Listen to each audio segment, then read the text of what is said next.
Muy buenas tardes, tengan todos ustedes. Es un gusto por parte de la Academia Mexicana de Derecho Juan Velázquez continuar con estas importantes mesas con motivo del centenario del primer Tribunal Constitucional en el mundo.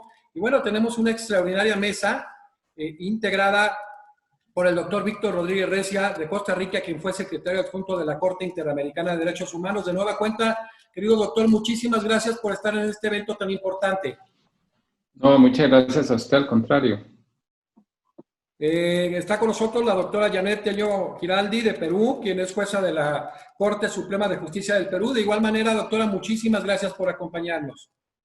Gracias más bien a la Academia de Derecho Juan Velázquez y en su persona, doctor Naveja, por este honor que nos hace de poder participar en esta mesa tan importante.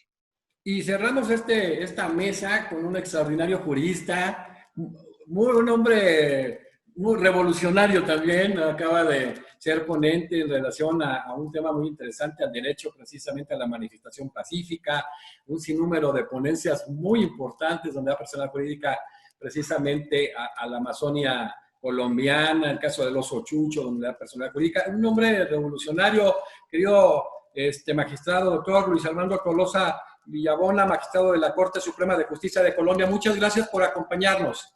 Muy buenas tardes a todos ustedes, doctor. Muchas gracias, doctor Navejas. Pues la verdad es que es una mesa que me ve la sonrisa, estoy muy contento. Tres juristas de la más alta talla a nivel internacional. Y bueno, pues vamos a iniciar. Doctor Víctor Rodríguez Recia, la primera pregunta, ¿cuál fue la trascendencia para usted del primer tribunal constitucional en el mundo? Para mí, desde mi perspectiva, bueno, no tanto para mí, sino para el mundo, fundamentalmente, ¿verdad? Para el tema de los derechos humanos, es que fue la institucionalización de la defensa de los derechos humanos cuando los derechos humanos no se llamaban así, sino cuando precisamente la historia del reconocimiento de los derechos constitucionales toman figura institucional, pero para mí sí tiene un gran significado en lo personal porque es un tribunal que tiene nombre y apellido detrás, ¿no? Es quien lo redacta, Kelsen. Y Kelsen es un autor con sus cosas positivas y también pues otros aspectos de cuestionamiento, pero no hay abogado o abogada que se digne de ser abogado que no haya leído a Kelsen y lo que representa Kelsen. Entonces, la figura, inclusive la parte que es anecdótica, es todo lo que representa ese tribunal en Austria, la valentía para hacerlo. Entonces, es la institucionalización de la protección. Y obviamente un camino a seguir que se copia en Europa hacia otros países europeos más tardíamente, lamentablemente más tardíamente, hasta después de la Segunda Guerra Mundial, básicamente, ¿verdad? Italia, España y Francia, y luego cómo salta a países de Latinoamérica, donde todavía no está, sí está obviamente institucionalizado el tema de la protección y de las acciones de inconstitucionalidad a través de varias figuras, ¿verdad? Pero digamos desde la figura de concentración de una corte específica constitucional, todavía en Latinoamérica son pocos países los que tienen tribunales, cortes constitucionales como tal. Pues tendremos las salas constitucionales o como México, que la Corte Plena se reconvierte en Tribunal Constitucional, ¿verdad? Entonces, yo rescato, digamos, pues ese tema y lo que es darle a la teoría del debate ese pragmatismo para poder revisar leyes que no contradigan, para expulsarlas del sistema jurídico cuando contradicen la Constitución y la defensa de la Constitución. Yo como abogado internacionalista tengo mis propias visiones de la defensa de la Constitución, y la defensa de la Constitución hoy dentro de lo que los colombianos han desarrollado como una doctrina casi colombiana, que no es colombiana, que es la del bloque de constitucionalidad. Obviamente la constitución de ahora es una constitución más viviente, imbuida de los tratados que también la integran, es más dinámica, una constitución más dinámica. Nada más como anécdota, en España me dicen unos amigos, estoy en una asociación que defiende la Constitución, y yo le digo, ¿de qué defienden la Constitución? Y me dicen, bueno, que nada lo contradiga. Y yo les pregunto, ¿y qué pasa si la Constitución la contradice un tratado? ¿A quién defienden ustedes? Y me dice, a la Constitución, por supuesto, ¿verdad? Entonces, ese es una necesidad mía para provocar debate, ¿verdad? Y bueno, si entendemos que la Constitución está integrada por los tratados, entonces sí, una defensa de la Constitución es ir más allá de ver la letra específica de la Constitución colombiana mexicana, sino que hay que verla integrada párrafo por párrafo con los tratados ratificados. Entonces, ese camino de institucionalizar es importante, pero yo quiero apuntar que más importante que la institución del Tribunal de Constitución es el espíritu, el alma, que es la fuerza que puedan tener la interpretación constitucional y las resoluciones que lo permiten, ¿verdad? Entonces, obviamente, ustedes estarán aburridos de oír la sentencia que establece la supremacía de la Constitución. Ese es, digamos, para mí ese es el espíritu del Tribunal Constitucional, más que el edificio del Tribunal Constitucional austriaco. Es la resolución de la Corte Federal de Estados Unidos versus Madison. Y todo lo que de ahí ya se deriva, ¿verdad? Ahora, si usted me pregunta qué es mejor, una sala constitucional, un tribunal constitucional independiente separado de la Corte Suprema, o el modelo de México, digo yo que es relativo, porque depende de la cultura jurídica que tenga cada país y el respeto que se pueda hacer. Yo creo que nosotros aprendimos de Europa, pero creo que Europa tiene que aprender de los tribunales constitucionales nuestros. Creo que hemos avanzado más hoy que los tribunales constitucionales europeos. Creo que los veíamos del hombro para arriba a ellos con admiración. Y debo confesar, creo que lo dije alguna vez, desde el Comité de Derechos Humanos, donde fui miembro y me tocó pues hacer evaluaciones de cómo se aplica los tratados internacionales en Francia, en España, en otros países. Me quedé asombrado de lo avanzado de Perú, Colombia, Costa Rica, Argentina, para mencionar, digamos, 4 países que me parecen que están en la vanguardia del constitucionalismo. Por supuesto, resaltar el amparo mexicano, que me parece que yo tengo unas críticas que hacer, pero me parece que en ningún país del mundo hay un amparo que logre suspender un acto tan maravillosamente, tan rápido como en México. Es una maravilla.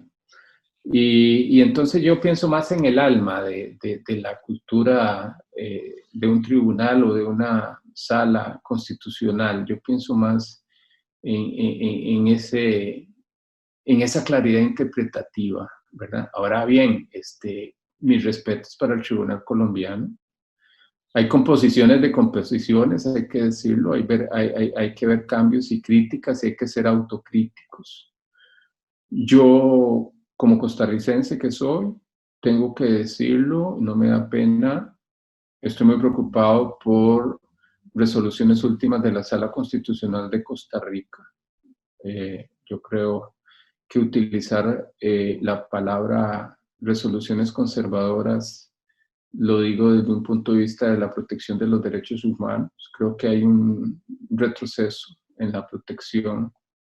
No quiero atribuirlo a cambios en la composición, pero sí echo de menos lo que fue la primera composición, la segunda, de la Sala Constitucional de Costa Rica, la calidad de las resoluciones, etc.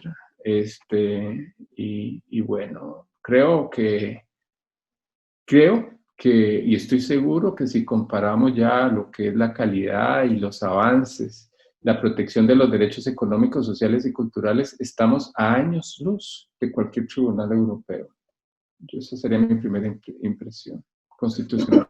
Sí, el doctor también fue miembro del Comité de Derechos Humanos de Naciones Unidas y qué bueno que hace alusión cuál sería la mejor forma de magistratura constitucional, dependiendo, hay salas constitucionales excelentes, hay tribunales constitucionales formales y materiales de primer nivel y hay tribunales constitucionales, hay cortes supremas. El caso de Colombia es un tribunal constitucional que está dentro del Poder Judicial junto al de Bolivia y entonces ahora, doctora, preguntarle... Doctora Janet Tello, para usted, ¿cuál es la trascendencia? Dice que dices no es subjetivo, pero sí, ¿en dónde vería la trascendencia específica de este primer tribunal constitucional en el mundo a 100 años de su creación? Y realmente estamos a 100 años, porque un 1 de octubre del año 1920, 1 de octubre como hoy, se celebra, conmemoramos ahora aquella fecha en la que el canciller austriaco promulga precisamente la Constitución de Austria.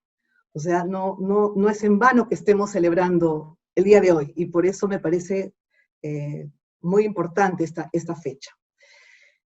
Las percepciones que tenemos en muchos sentidos coinciden con la que ha manifestado el doctor Rodríguez respecto a la trascendencia de la creación de este primer tribunal constitucional como órgano autónomo, como órgano independiente del poder político e incluso del propio poder judicial.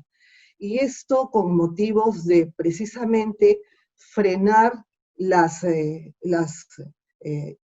injusticias que se venían presentando cuando prácticamente el rol del juez era simplemente un juez boca de ley, ¿no? Como lo llamaba Montesquieu. Entonces ahí viene un quiebre importantísimo, que es lo que ha sembrado, desde mi punto de vista, el desarrollo del rol de los jueces desde ese momento hasta la fecha. Ha dado pie precisamente no solamente al rol del juez, sino a la creación del Estado constitucional de derecho, en el cual el juez se convierte en garante de los derechos humanos fundamentales. Allí encontramos, desde mi punto de vista, las semillas, para que esto, como un árbol frondoso, ahora esté dando esos frutos a los cuales se ha referido el doctor Rodríguez. En esa medida, si recordamos, y tengo presente los artículos de la Constitución de Austria, el artículo 137 y 148, crean este órgano autónomo, del cual Latinoamérica lo recepciona quizás a partir de la segunda mitad del siglo XX, porque durante los años anteriores tuvimos, sí, o al menos aquí en el Perú, una recepción más bien de este precedente de la justicia norteamericana, del caso de Marbury versus Madison, que también ha mencionado el doctor Rodríguez, que es una sentencia mundialmente conocida que establece la posibilidad de dejar de aplicar una ley inconstitucional, y esto se fija en el año 1803. Entonces tenemos casi 2 décadas antes que el establecimiento de un tribunal que tenga como finalidad el control concentrado, ¿no?, de la constitucionalidad de las leyes. Pero no solamente se quedó ahí, porque ahora nuestros tribunales constitucionales tienen como norte, por supuesto, la supremacía de la Constitución, pero de la mano con la fuerza normativa de la Constitución, de tal manera que no hay espacio de la vida pública y privada que quede sin esta relación, esta vinculación con la Constitución. Por eso es que la labor del Tribunal Constitucional es cada vez más vasta. En Perú, el Tribunal Constitucional, que es un órgano autónomo, un órgano independiente, fue creado en el año 79 con la Constitución Política de ese año, del 93, pero en realidad como un tribunal de garantías constitucionales a semejanza del modelo español. Es más bien en el año 93 que con la nueva Constitución ya se considera un tribunal constitucional que tiene además, y por eso decía, esta potestad de verificar la constitucionalidad de los actos de cualquier órgano del Estado, de los actos de cualquier funcionario público, pero también de los actos de los particulares, porque hacia ellos llegan las acciones constitucionales que, empezando en el fuero ordinario, vamos a decirlo así, termina en última instancia habeas corpus, amparos, habeas data en el Tribunal Constitucional. La vigencia o la vida activa de nuestro Tribunal Constitucional podemos situar en realidad desde hace unos 20 años, aunque en puridad cumple 24, porque se instala el Tribunal Constitucional, como lo conocemos ahora, en el año 96. En el año 96 hasta la fecha tenemos 24 años. Son en los últimos años que hay una vasta producción, ¿no? Una vasta producción que, como repito, va desde un caso particular hasta un caso de trascendencia pública. Por favor, doctor Naveja, usted me dice cuándo se me cortan los minutos, porque me emociono y quiero continuar, ¿no? Entonces, hay un sistema mixto, ya ustedes pueden haber advertido de lo que he manifestado, que se lleva a cabo de la siguiente manera: un control difuso de la Constitución, por el cual se le permite a cualquier juez de cualquier instancia, sea juez de paz hasta un juez de la Corte Suprema, de inaplicar una norma cuando la considere inconstitucional para el caso concreto. Pero el control concentrado va para el Tribunal Constitucional. Cuando en estos casos nosotros aplicamos el control difuso, la Corte Suprema tiene la última palabra, porque debe subir este proceso de instancias jurisdiccionales inferiores a la Corte Suprema, que es el órgano máximo de justicia en nuestro país. Pero eso quizás lo pueda explicar un poco o más, con mayor detalle a lo largo de este conversatorio. Retomando el Tribunal Constitucional, entonces teníamos que tiene como objetivo lo que ya acabo de mencionar, así como también el restablecimiento de la Constitución, ¿no? El restablecimiento, el respeto. Así es como el Tribunal Constitucional, haciendo respetar la Constitución, ha también incidido en decisiones que a su turno el Poder Judicial ha recepcionado, pero que tienen un valor muy importante en lo que es la incorporación de la perspectiva de género, en lo que es el análisis de la situación de estado inconstitucional de los internos en las prisiones, lo que es el estado inconstitucional del sistema de pensiones en nuestro país.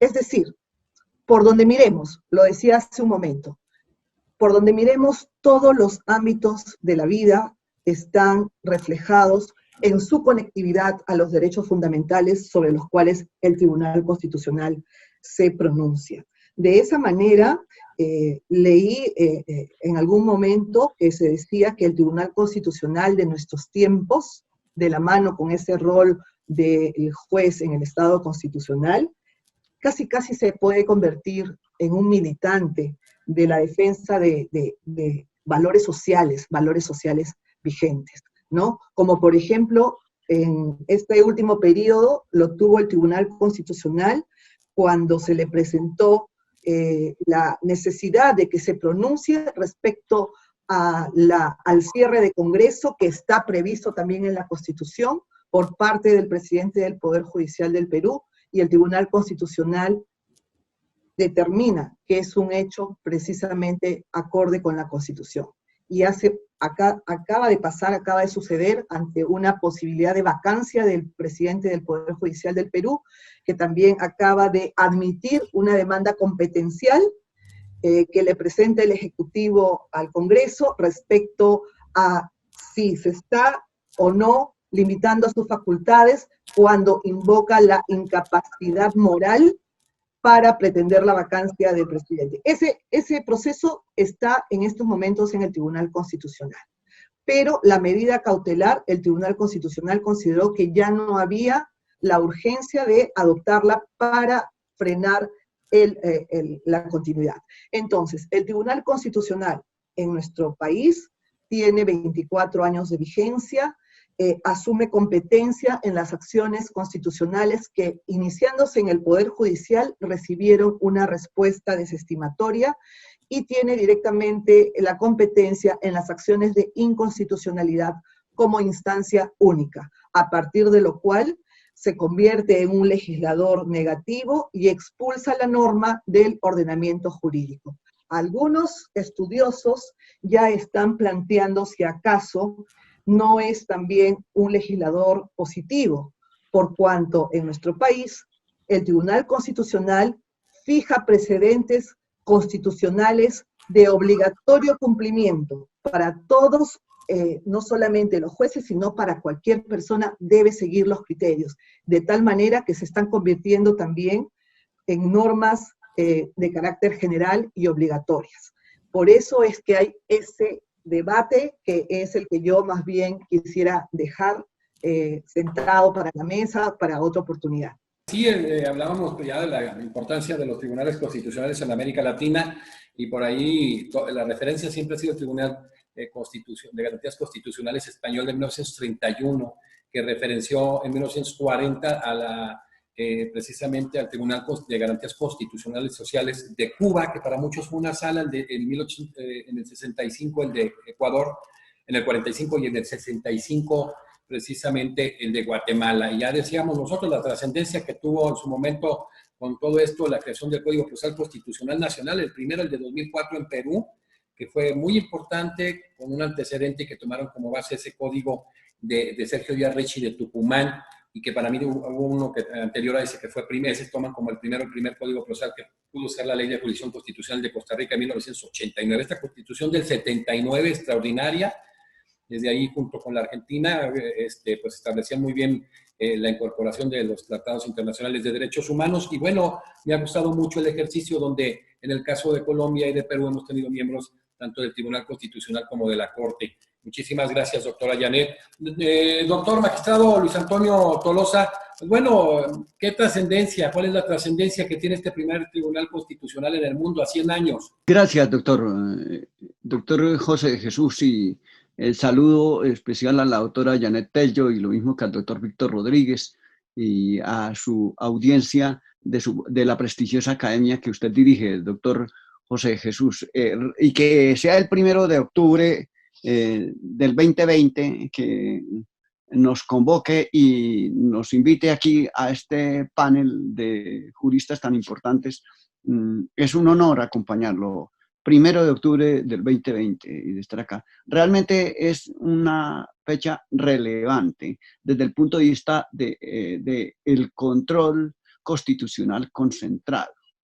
Y digo desde el punto de vista del control constitucional concentrado porque naturalmente, como ya lo han expuesto el doctor Víctor Rodríguez y la doctora Janet, no podemos marginar ese control constitucional difuso de la familia del common law. Pues ciertamente al interior de nuestra familia del derecho continental romano canónico, este tribunal constitucional austríaco tiene su trascendencia por lo que significa crear un juez autónomo e independiente frente a la Constitución.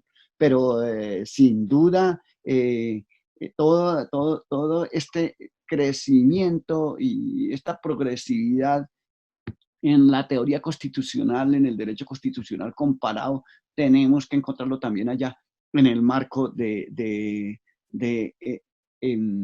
tribunales que sin ser propiamente constitucionales se mutaron en constitucionales como como casos, el caso notable que señalaba el doctor Víctor y la doctora Janet con ocasión de el juicio Madison. Bien, yo encuentro unos elementos relevantes y creo que para destacar como trascendentes. En primer lugar, nos hallamos, marca el tránsito del Estado legislativo al Estado constitucional. En nuestra familia nos hallábamos en una interpretación jurídica donde todo la hermenéutica, la aplicación y el ejercicio del derecho. y la solución de casos. Y la construcción también de la teoría política la estábamos haciendo desde la ley. Aun cuando existían constituciones, realmente la trascendencia de la constitución era apenas un papel, digamos, acudiendo un poco a la Sage, ese texto de los factores reales de poder como un simple papel. Pero la importancia de la justicia constitucional y de esta fecha nos marca el tránsito fuerte hacia el Estado constitucional, donde entonces aparece la Constitución y nos permite superar el marco simplemente del Estado de Derecho para hablar del Estado constitucional y social de derecho, tanto en Europa como en América Latina y en todos los hemisferios. Y obviamente que nos introduce en una nueva lectura de Estado constitucional o Estado democrático constitucional, y marca el hecho de entender, pero ¿cómo identificamos este nuevo Estado de Derecho constitucional frente a los estados de naturaleza legislativa?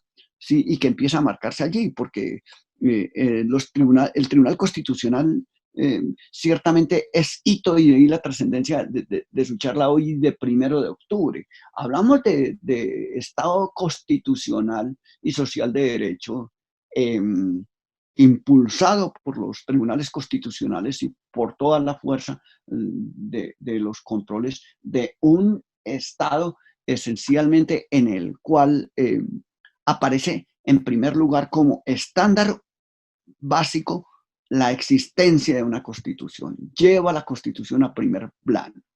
Y de ahí nos remarca el principio de supremacía constitucional. De manera que los tribunales constitucionales marcan el nacimiento de un auténtico Estado constitucional y democrático de derecho, con el principio de la Carta de la Supremacía Constitucional, y un Estado que se distingue porque existe una carta y un juez que hace respetar esa carta de derechos.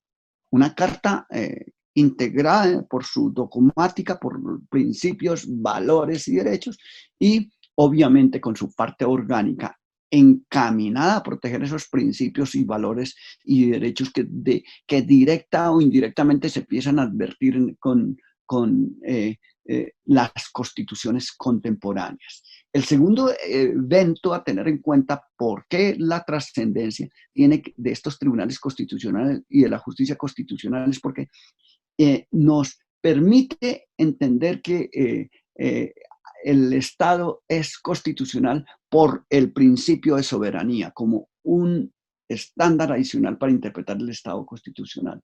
La soberanía popular. Entonces se supera el concepto de aquella entelequia de nación como un concepto abstracto y soberanía nacional para llegar a un concepto real de principios y valores y derechos, ¿sí?, que tienen en la soberanía popular su nueva expresión a través de los tribunales constitucionales. De manera que las nuevas lecturas y los tribunales constitucionales surgen como la materialización de que en las constituciones, en la legislación, la población participe a través de mecanismos como el voto popular, como las consultas. Por ejemplo, si se trata en materia de un proyecto ambiental, la necesidad de que haya consulta popular. No simplemente la expresión del voto, sino todas las formas de participación a través de cabildos abiertos, a través de asambleas, a través de plebiscitos, a través de referendos, a través de las acciones constitucionales populares. Otro aspecto importante, y es que los tribunales constitucionales van a incidir fuertemente en otro estándar, que es la separación de poderes. Entonces se constituyen en el auténtico en el auténtico control al exceso del poder. El poder no se va a concentrar en una sola persona, sino que la Constitución va a ser el límite y el guardián de la Constitución van a ser los tribunales constitucionales para efectos de que no haya ejercicio omnímodo del poder a través de la dictadura. Claro, esto aquí materializamos esta idea a la que se anticipó, por ejemplo, Robespierre en la Asamblea Legislativa francesa, cuando se encontraba en el primer juicio constitucional para darle el golpe a la monarquía y abrir al Estado de Derecho, a la Estado-Nación, donde entonces la Asamblea Legislativa expone, es preferible que muera el rey. En ese discurso memorable del primer juicio constitucional propiamente tal contra un dignatario, es preferible que muera el rey en lugar de que pierdan la vida 100.000 ciudadanos virtuosos. Luis debe morir porque la patria debe vivir. Y es justamente aquí el Tribunal Constitucional representa precisamente las iniquidades, los autoritarismos deben morir porque la Constitución y los derechos deben vivir. De manera que, de alguna manera, los tribunales constitucionales están representando todo aquel movimiento ideológico de pensamiento francés y de la construcción del Estado de Derecho que pasa al Estado constitucional y social de derecho. Un aspecto dentro de los múltiples, yo no me quiero extender mucho porque sobre el tema de qué significa el Tribunal Constitucional como motor para construir democracia constitucional y en esta forma de Estado de democracia constitucional tiene que ver con el hecho de que es democracia constitucional porque el Estado mismo como unidad y todas sus autoridades tienen que propender por la protección de los derechos fundamentales como norte en el ejercicio de la actividad política, de la actividad pública, de la actividad judicial. Esto es central, unido al mismo tiempo a elementos que debe tener la propia Constitución que procuren hacer eficaz la protección de los derechos fundamentales a través de acciones constitucionales. De modo que el Estado contemporáneo, el Estado democrático, el Estado constitucional se justifica y obtiene su legitimación en la medida en que haya protección a los derechos fundamentales. Aquí podríamos añadir otros elementos que inciden, como por ejemplo el tema de una constitución económica que abogue por la solidaridad, de un orden público ecológico mundial, por ejemplo. El tema de la responsabilidad de las autoridades en el Estado constitucional, responsabilidad penal de todas las autoridades, aún de los propios jueces. Sí, responsabilidad penal, responsabilidad disciplinaria, responsabilidad política, absolutamente, que de modo que desaparezcan las irresponsabilidades, ¿sí? Y que caminemos a una sociedad donde también los fueros en el marco del Estado constitucional también tengan límites o sean extinguidos para efectos de que nivelemos los derechos fundamentales de toda la ciudadanía. Pero también es necesario tener en cuenta que el Tribunal Constitucional, ¿sí? La trascendencia no es solamente frente a la creación de este nuevo modelo de Estado, sino que aparece como un medio de control del poder, como un auditor del control del poder y de los límites del poder, digamos, y que va a ubicar la Constitución en el centro del debate político, en el centro del debate jurídico, en el centro de la hermenéutica. Vamos a interpretar el derecho penal, el derecho minero, todo el derecho civil desde la Constitución misma, y deja de ser ese papel para que tenga una aplicación directa a la Constitución y no aquellas interpretaciones que dicen, no, es que la Constitución requiere de aplicación de leyes que la desarrollen, pues son hermenéuticas que deben transitar a la lectura, a una lectura interpretativa de la Constitución por parte del juez y de las autoridades. En fin, algunas de las ideas que tenemos sobre la trascendencia del Tribunal Constitucional que quisiéramos continuar planteando, porque pues que el Tribunal Constitucional, al materializar esas ideas de los justnaturalistas, de Sieyes, de Kelsen, todo ese tema que planteó el doctor Víctor, por ejemplo, el tema de lo que significa incorporar los tratados internacionales en el bloque de constitucionalidad frente a la tarea de los tribunales constitucionales y de los jueces, sobre todo en América Latina, que es un país de diferencias, resultan relevantes. Y no le quiero, excúseme que me haya extendido un poquito, profesor y estimado doctor José Jesús Navegas. No, la verdad muy importante, qué bueno que hacen alusión, porque sí, sí es la trascendencia del Tribunal Constitucional, la participación de Kelsen, pero igual no olvidar lo de Jellinek que planteó ese Tribunal Constitucional en 1885 y el caso de Manuel Sieyes en 1795, si bien no fue parte de los 11 del Consejo para la nueva Constitución, sí hablaba él de un jurado constitucional. Entonces esto, dentro de los naturalistas, fue excelente participación. Doctor Víctor Rodríguez Recia, pues usted, entre muchísimos cargos que ha tenido a nivel internacional, pues aparte de ser de parte del Comité de Derechos Humanos de Naciones Unidas, fue secretario adjunto de la Corte Interamericana de Derechos Humanos. Mauro Capelletti pues hablaba dentro de ellos del tema de la jurisdicción constitucional supranacional. Esta Corte Interamericana de Derechos Humanos la podemos considerar precisamente un tribunal constitucional supranacional, doctor Víctor. Bueno, no es mía la expresión, voy a copiarle a Carlos Ayala Corao. Es el sistema interamericano y por lo tanto la Corte Interamericana es un tribunal interamericano de garantías, ¿verdad? Entonces, sí es supraconstitucional porque el mandato que tiene dentro del tratado específico, que es, como diría Antonio Cansado, cómo se define la jurisdicción de la Corte, ella misma la define, pero obviamente ella la define en el marco de la competencia que le da el tratado. La competencia de la competencia es aplicar e interpretar la Convención Americana sobre Derechos Humanos.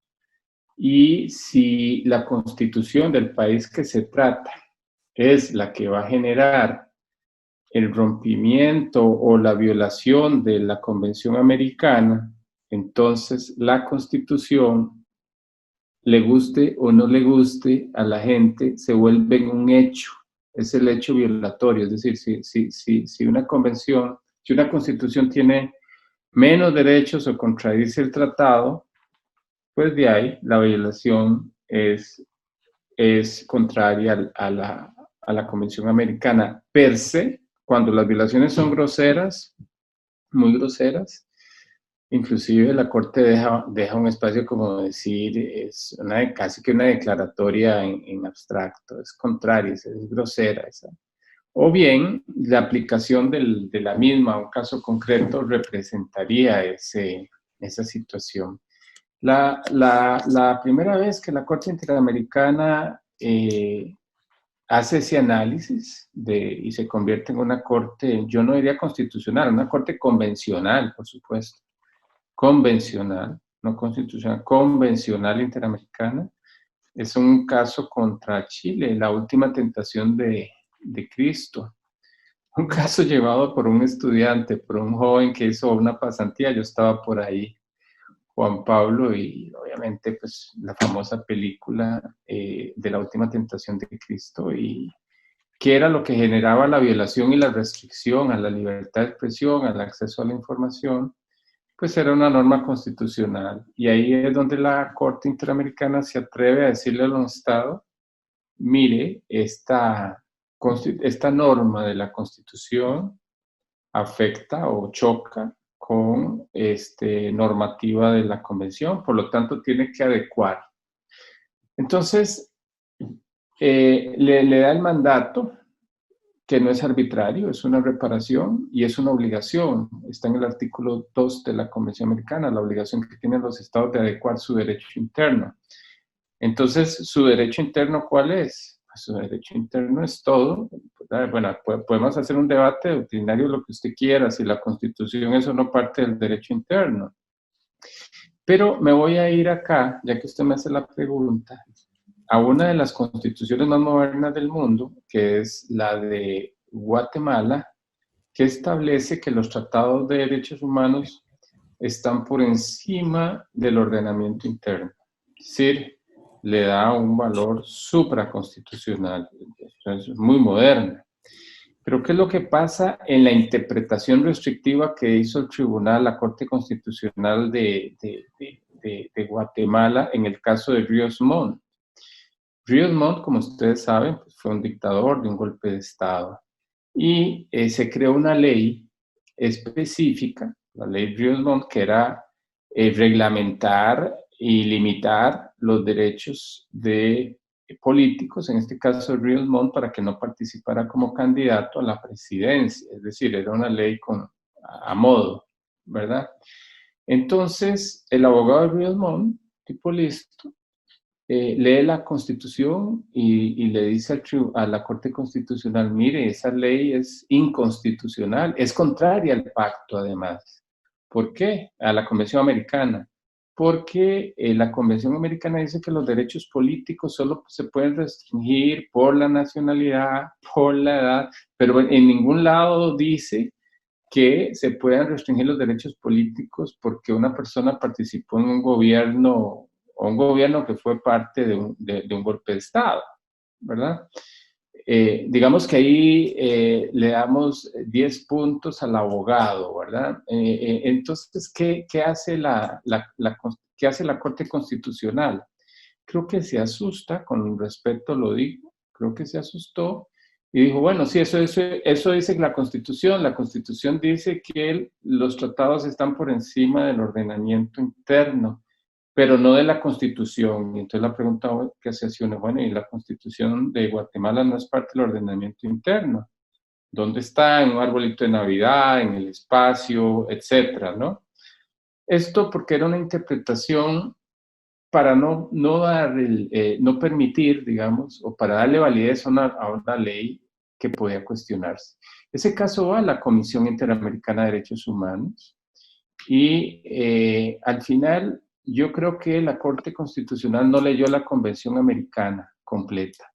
La Convención Americana completa luego, después del artículo 23 sobre derechos políticos, y la Convención dice en general que no pueden haber más límites que los que la misma Convención Americana permite, como esos eran taxativos, la edad, insanidad, etcétera, no se pueden restringir los derechos políticos.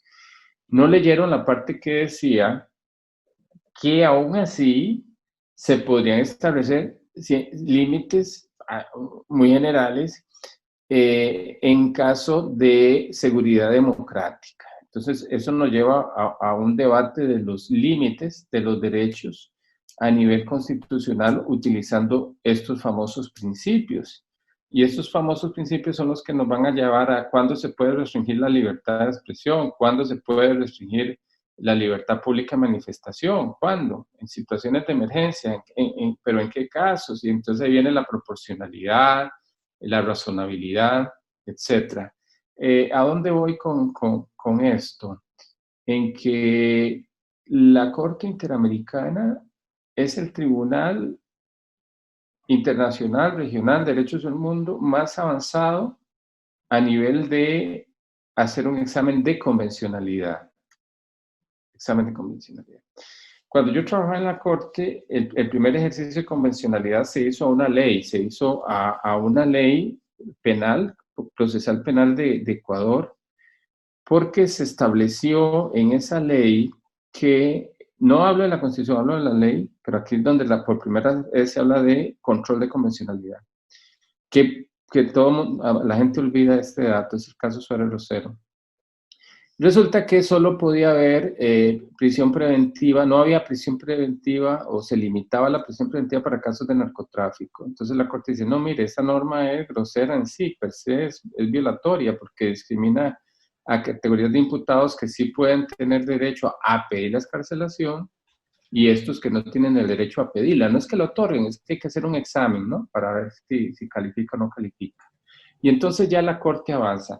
El Comité de Derechos Humanos es mucho más conservador. Sin embargo, a mí me tocó en un caso de Irlanda, un tema de aborto, donde las restricciones y las limitaciones al aborto eran duras y era delito penal 14 años. Ahí dijimos, por primera vez el comité le dice a Irlanda que reforme la Constitución. Es decir, el Comité de Derechos Humanos se ha animado a decirle a un Estado que reforme la Constitución, ¿verdad? Entonces esto nos lleva al debate básico. Yo creía que estaba resuelto y me equivoqué cuando llegué al comité. Le puedo decir, obviamente, que Estados Unidos, le puedo decir que Canadá son bastante reticentes a que tribunales internacionales puedan revisar o decirles que una constitución es inconvencional o es contraria al tratado, ¿verdad? O hay constituciones que pueden decir, bueno, el tratado es inconstitucional. Yo digo, no, un tratado no es inconstitucional, no puede ser. Digo, sí puede ser, pero no se declara inconstitucional el tratado. El tratado se denuncia o no se denuncia o se sale, pero no se puede declarar inconstitucional un tratado. No, porque en el concierto del derecho internacional la razón de ser es que la Constitución es un hecho. La Constitución no juega para nada. Lo voy a decir muy feo, pero así es. No se analiza en un tribunal internacional de derechos humanos si se cumple o no con la Constitución. Se ve si la Constitución empata con el tratado y se declararía contrario a la Constitución, perdón, contrario a la Convención, la Constitución, contraria al tratado. Y esto nos lleva entonces un poquito a revisar, ya que si estamos hablando del centenario del tribunal y hablamos de Kelsen, nosotros leímos Kelsen y yo también, pero la primera edición, donde después de la Constitución Dios, es decir, era la norma fundamental. Pero si revisamos la edición de la teoría pura del derecho de Kelsen de 1938, y ojo, antes de la Declaración Universal de Derechos Humanos, Kelsen mismo dice, si bien yo he dicho que la norma constitucional, la Constitución es la norma fundamental, lo cierto, y ahí habla del derecho internacional público, no habla obviamente de derecho internacional de derechos humanos, dice, es la norma fundamental, ¿verdad? Y entonces el dualismo y el monismo, que yo creía que era algo que ya se había quedado en la teoría, pues yo les puedo decir que no, que hoy hay países claramente defendiendo el dualismo muy fuerte, cuando les conviene, cuando son examinados ante el Comité de Derechos Humanos. España lo vi. No vi defensa de Estado sobre el dualismo, lo vi en Canadá, pero obviamente yo soy monista. Para mí, obviamente, todo está integrado y para mí no hay que pelear entre el derecho internacional y el derecho constitucional. Y la fórmula es muy fácil, la fórmula es la norma más favorable de interpretación, esa es la jerarquía no puede haber arrogancia del tratado. Es más, los tratados de derechos humanos con la Convención Americana lo dicen, el artículo 29. Yo digo, la Convención Americana es humilde, dice, mire, yo está bien, estoy por encima de la Constitución, pero si hay una norma del derecho interno, sea constitucional o no, que me supere, que dé más garantías, desaplique la Convención, desaplíqueme, no me aplique esa norma. Y eso es lo que hay que aprender, y eso es lo más lindo, porque entonces nos enseña los principios de interpretación a través de la norma más favorable y eso hace que el ejercicio sea más creativo, más dinámico y entender el monismo en la práctica con un pragmatismo para el caso concreto. Perfecto, Oscar. Sí, exactamente, es el tema, bueno, que aborda de la Constitución de 1985 que le precedió la del 65 de Guatemala. Tuvo grandes alcances, ¿no? En la primacía del derecho internacional de derechos humanos, lo mismo que en la que se dio en los 20 del siglo pasado en lo de los países, en el caso de Holanda.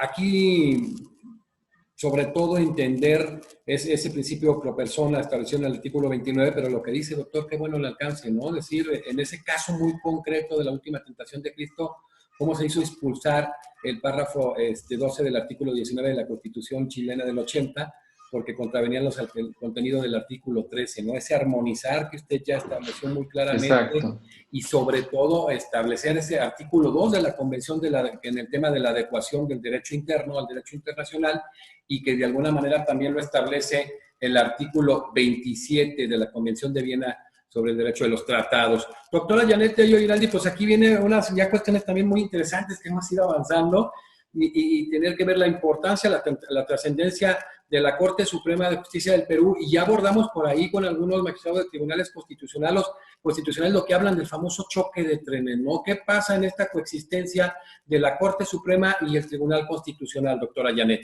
Escuchamos las opiniones, lo que se viene vertiendo, y vamos queriendo hablar de muchos temas, pero tenemos que centrarnos en este momento, ¿no? Con la Corte Suprema de Justicia del Perú, que a diferencia de otros estados, es una única, de otros estados federados, ¿no? Como puede ser México, Estados Unidos, tenemos una única Corte Suprema que tiene competencia a nivel nacional, es decir, sobre las 34 Cortes Superiores de Justicia del país y una Corte Superior especializada en materia de delitos contra la administración pública y corrupción de funcionarios. Por lo tanto, pueden de repente visualizar el trabajo que se tiene en las 8 salas constitucionales que constituyen la Corte Suprema como máximo órgano judicial. En la pirámide, ahí está, una única Corte Suprema de Justicia, que a través de los recursos, específicamente de casación, o sea, somos una Corte de casación tipo Corte francesa. Sin embargo, en la práctica funcionamos como una tercera instancia. Y esto lo voy a explicar por qué. Porque si bien es cierto, la Constitución permea, por supuesto, todos los ámbitos de la vida, como lo he mencionado, hay una influencia del derecho constitucional impresionante, es poco probable que una persona que pierde se quede, digamos, satisfecho con la decisión tomada por los órganos jurisdiccionales de instancias jerárquicas menores o inferiores, como es los jueces de paz, jueces de primera instancia, jueces superiores, y por lo tanto no hay caso que no llegue a la Corte Suprema vía casación, pero invocando precisamente las normas constitucionales. Entonces, ahí tenemos un tema que es muy importante de resaltar, porque las 8 salas que trabajamos en materia penal, civil y constitucional y social, definitivamente en estos momentos no se da abasto para la sobrecarga. Por ejemplo, la Sala Constitucional y Social que presido tiene pendientes de programación, sin contar el periodo de la pandemia, 18.700 causas pendientes de programación. ¿Ya? Entonces, ustedes vean allí cómo es la magnitud. Pero del lado de estas problemáticas quería yo resaltar la labor de los jueces y de las juezas en la Corte Suprema. Aún somos pocas, solamente somos 4, de un total deberíamos ser 20, en estos momentos solamente somos 16 por motivos de ceses, renuncias, en fin, solamente somos 4, que tenemos como norte la aplicación debida, ¿no? La aplicación de la ley y la determinación de la norma aplicable, ¿no? De las normas legales. Pero esto no se puede entender más como solamente la producción de una norma legal producida por los cánones formales, ¿no es cierto? Tenemos que ver el tema del contenido. Por eso es que decía hace un momento que esa imbricación con la Constitución va de la mano. Entonces, el rol del juez y de la jueza en la Corte Suprema, que tiene por objeto aplicar la norma correspondiente al caso concreto, no es solamente una función de una aplicación formal, sino es una aplicación mirando, ¿no?, lo que la Constitución con su fuerza normativa nos determina, y también, por supuesto, los tratados internacionales de protección de los derechos fundamentales. Entonces, Para esto se cumple una función uniformizadora de la jurisprudencia, una metodología que se emplea para efectos de tener esta uniformidad, que ahorita lo explico, a través de acuerdos plenarios y precedentes judiciales que a modo de Tribunal Constitucional también dictamos desde la Corte Suprema, pero para efectos de que sean cumplidos por los jueces de todas las instancias. Vuelvo sobre esto en unos breves momentos, solamente quiero terminar de señalar que estas funciones de uniformidad, de predictibilidad, por supuesto también tiene una función diquelógica, que es aplicar la norma justa al caso concreto, ¿no? Este ser guardián de la ley, que ya no se queda, pues, como resalto, en una norma legal, sino una norma constitucional. ¿Y cómo entonces se ha generado a partir del trabajo tanto del Tribunal Constitucional como de las Cortes Supremas, diría yo, una conciencia, y esto creo que es a nivel de toda Latinoamérica, es una conciencia constitucional colectiva, que da, ese es un término que he estado tratando de trabajar, porque es, como digo, no hay parcela que se quede sin esa identificación con un derecho reconocido en la Constitución. Claro está que no están todos los derechos. Por ejemplo, en la Constitución del Perú no tenemos un derecho a la vida libre de violencia como tal, ¿no? Reconocido como un derecho fundamental. Tenemos que unir distintas disposiciones para lograr esa comprensión. Entonces, tenemos que la Corte Suprema, si bien es cierto, es una Corte de Casación, funciona como una Corte de instancia, como una tercera instancia a la que llegan todos los procesos en los cuales alguna de las partes, y que son prácticamente el 50% quienes han perdido, que accederán a la Corte Suprema. El derecho al acceso a la justicia es otro de los derechos humanos fundamentales que también por los cuales estamos trabajando, especialmente el acceso a la justicia de personas vulnerables. Entonces, para proceder a resolver las casaciones, si hemos tenido la oportunidad de visitar otros países, hemos encontrado diferencias. Por ejemplo, en España, ante una casación que no reúna requisitos, es perfectamente viable que se dicte un decreto señalando que no hay un interés casacional, ¿no? En Perú eso es imposible. ¿Por qué? Por esa conectividad con la Constitución y especialmente con el artículo 139, 3 y 5, que establece que hay un derecho a la tutela judicial efectiva, al debido proceso y a la motivación, ampliamente desarrollados por el Tribunal Constitucional. Entonces, si nosotros, por ejemplo, tenemos un recurso de casación en donde se invoque hechos, pueden ser veraces como no, y normativa pertinente o no, la Corte Suprema está en la obligación de dar respuesta a cada uno de esos agravios planteados, aunque en la realidad no constituyan tales.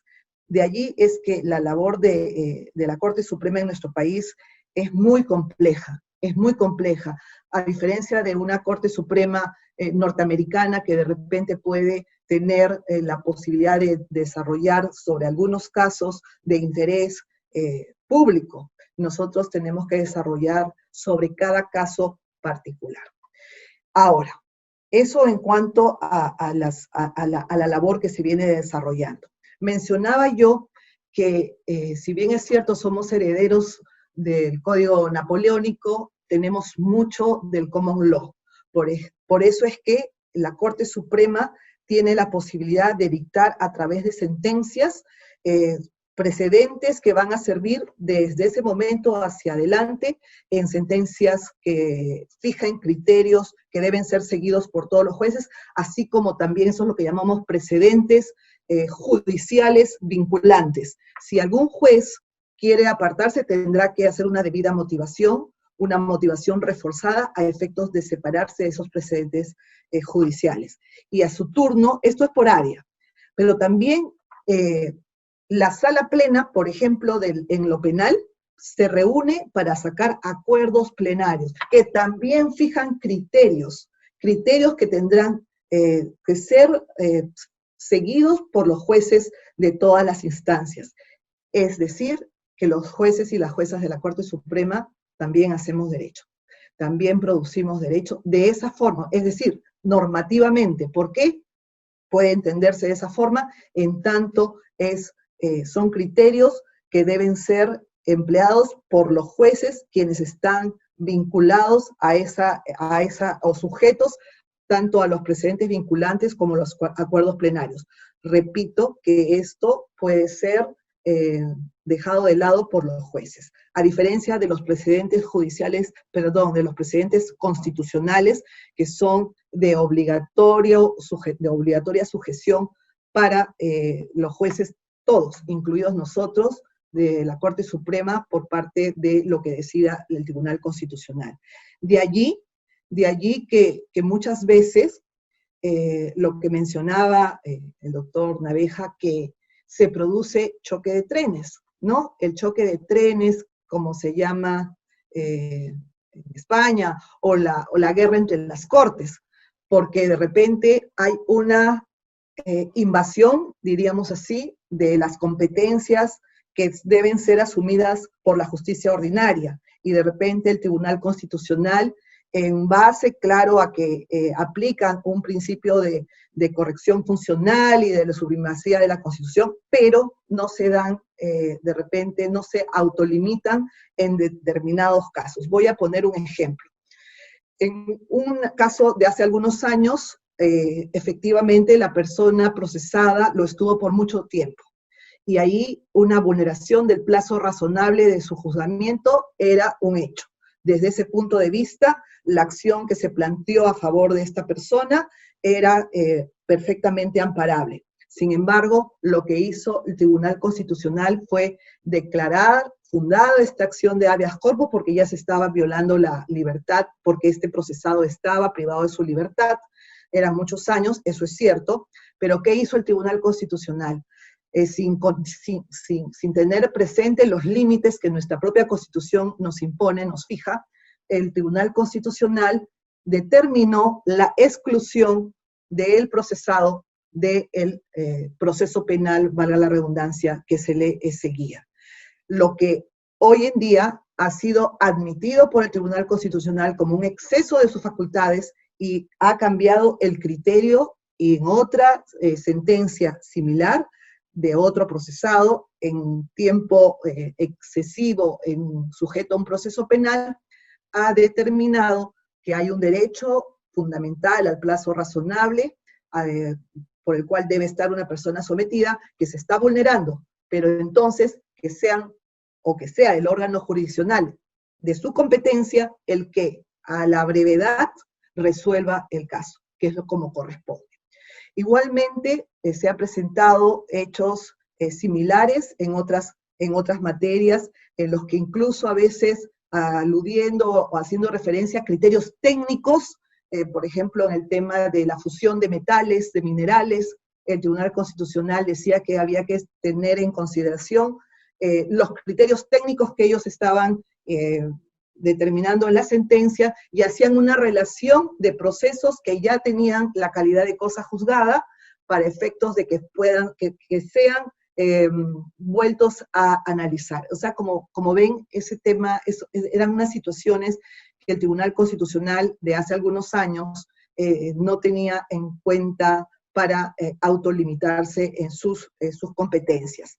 Esto es lo que aquí en Perú también ha generado en algunos momentos, de alguna manera, preocupaciones y tensiones. Nadie dice que todo pueda ser absolutamente armonioso, pero sin embargo en estos momentos, especialmente con los últimos integrantes y el anterior Tribunal Constitucional, ha sido mucho más cauteloso con relación a las facultades. Y esto es así, y esto es inevitable también, porque les decía en la primera intervención que los jueces en Perú tenemos la posibilidad de aplicar las leyes, entonces tenemos un control un control difuso cuando consideramos que esta ley es inconstitucional. Y cuando así se considera por parte de los jueces de otras instancias, deben elevar los procesos a la Corte Suprema, porque la Corte Suprema tendrá la última palabra en esa inaplicación de una ley inconstitucional, ya sea por discriminación o por inequidad o por las razones que fueran. Sin embargo, también el Poder Judicial, la justicia ordinaria, tiene un control concentrado que se da en el tema de las acciones constitucionales, como son los habeas corpus, los amparos, el habeas data. Entonces, ¿qué sucede? Que muchas veces los jueces dictan sentencias en estos casos, y cuando llega al Tribunal Constitucional, el Tribunal Constitucional considera que no se ha actuado de manera correcta, porque esos procesos llegan como última instancia vía recurso de agravio constitucional al Tribunal Constitucional. Pero ¿dónde es que se tiene hasta el día de hoy una situación muy tensa? Es que en Perú es posible atacar decisiones, resoluciones judiciales que incluso han pasado en calidad de cosa juzgada. En el caso anterior, que por ejemplo señalaba yo que el Tribunal Constitucional dictó una serie de procesos, fijó un listado en los procesos judiciales que ya se habían resuelto y que tenían que modificarse, se señaló que hay una cosa judicial, una cosa juzgada constitucional. Entonces ahora también trabajamos con ese otro instituto. Y entonces, ¿qué pasa? Decía yo que en Perú es posible accionar constitucionalmente contra las decisiones judiciales, incluso en calidad de cosa juzgada dictada por cualquier juez. Hemos puesto una coma en el Código Procesal Constitucional y dice que hayan sido irregularmente expedidas, ¿no? Palabras más, palabras menos. Entonces, todas las personas invocan que se ha dictado una sentencia violando, irregular, porque se han violado los derechos a la tutela judicial efectiva y al debido proceso y a la motivación. De tal suerte que, llegados estos casos al proceso, a la competencia del Tribunal Constitucional, muchas veces esas resoluciones judiciales han sido dejadas de lado por violación de los derechos fundamentales. Pero muchas veces también, desde el punto de vista de los jueces, consideramos, y de las juezas consideramos, que esas sentencias han sido dictadas de acuerdo a la Constitución, de acuerdo a los marcos jurídicos que se nos permite. E incluso a veces dejando de lado algunas formas procesales, teniendo en cuenta que aplicamos también las 100 reglas de Brasilia. Aparte de todo el marco jurídico compuesto por el Sistema de Protección Internacional de los Derechos Humanos Fundamentales, convenios, tratados, también tenemos este otro documento al cual Perú se ha adherido desde el año 2010, que es un documento que ha sido firmado por los presidentes de los poderes judiciales de Iberoamérica, que contiene una serie de normas precisamente destinadas a asumir políticas judiciales, medidas y acciones que permitan el acceso a la justicia de personas en condiciones de vulnerabilidad. Para ello es que en algunas ocasiones, algunos aspectos formales dentro de lo que es el principio de flexibilidad procesal ha tenido que ser dejado de lado. Todo eso amerita una conjunción de esfuerzos, una conjunción de conocimientos y de compromisos tanto de la Corte Suprema como del Tribunal Constitucional. Es que la Constitución, como señala Hart, por ejemplo, y así lo veo yo, es un texto abierto, ¿no? La Constitución es un texto abierto a diversos valores y principios, y que tienen que coexistir en pacífica armonía. Y para ello es que tanto Corte Suprema como Tribunal Constitucional, en muchas veces en sentencias innovadoras, debe dar respuesta. Eso tiene que ser así entendido. Además que, como Zagrebelsky, su nombre es tan difícil, nos plantea también esa necesidad de que siempre esté el derecho permeándose de los cambios sociales y viceversa. Entonces, en ese trabajo, en esa mirada de garantizar los derechos humanos fundamentales que cada vez se nos presentan con más más retos, más desafíos. Ahora tenemos los intereses difusos, tenemos que trabajar sobre derechos medioambientales, sobre los derechos de las poblaciones indígenas, sobre los recursos naturales, etcétera, etcétera. Entonces, frente a todo eso, tenemos nuevos retos, nuevos desafíos, y que creo que hace que tengamos que seguir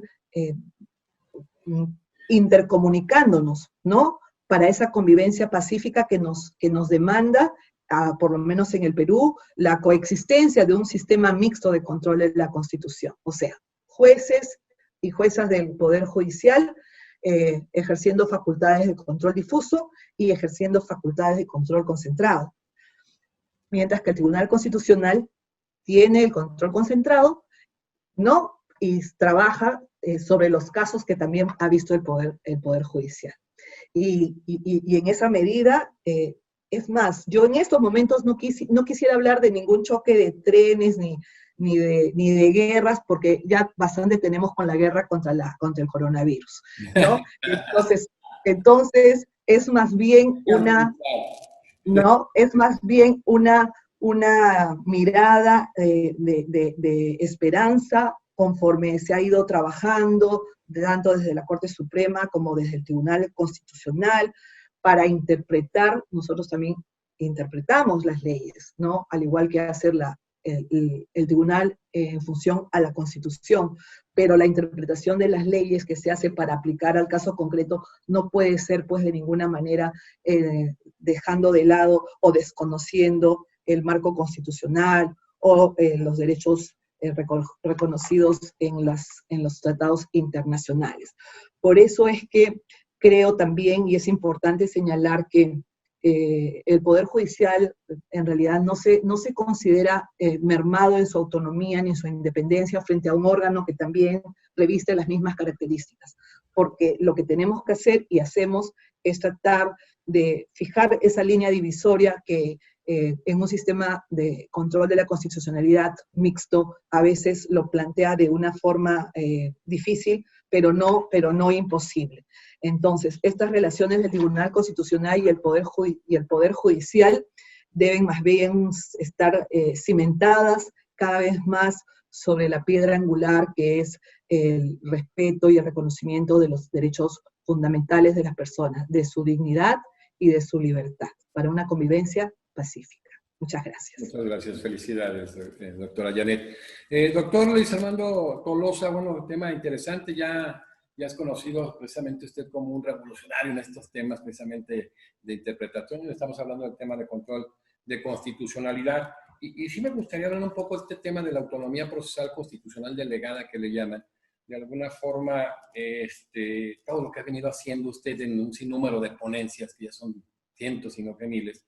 Y sobre todo también aterrizar lo que ya le pregunté a la doctora Janet, en el caso concreto de la coexistencia del Tribunal Constitucional y la Corte Suprema, como es el caso de Perú y en el caso de Colombia, y que los dos son miembros de la Corte Suprema. ¿Cómo se da en el caso concreto precisamente de Colombia, que también vale decir que ha sido una de las jurisprudencias más prolijas de América Latina?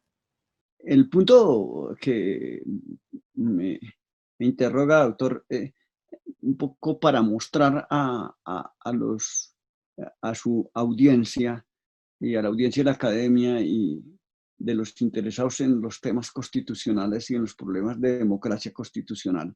Para el caso colombiano, con ocasión de este importante día del primer Tribunal Constitucional y su reflejo en Colombia, aquí debemos ubicar que el trabajo constitucional, la dinámica constitucional, nace con la Corte Suprema de Justicia en 1886. Claro, antes tenemos una serie de trabajos y de acciones, pero hablo de 1886 para entender un poco la formación jurídica colombiana como una data importante, una fecha importante de la constitución antecesora a la nueva constitución de 1991.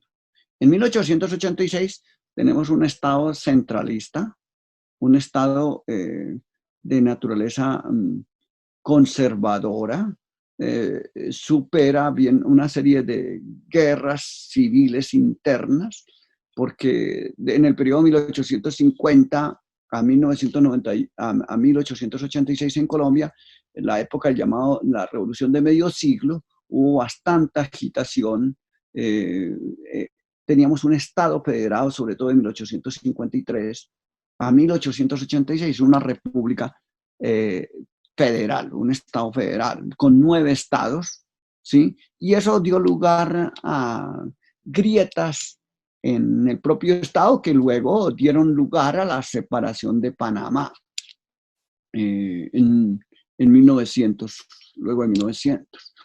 Para prevenir, entonces, se plantea, porque teníamos hacia 1863 una constitución sumamente liberal, muy liberal, y esa constitución entonces vino todo no solamente guerras ideológicas, que eran efectivamente guerras ideológicas frente a 3 problemas centrales, que el problema de la tierra, el problema fiscal, el problema agrario, los problemas fiscales, y un poco los problemas religiosos, que también pesaron bastante.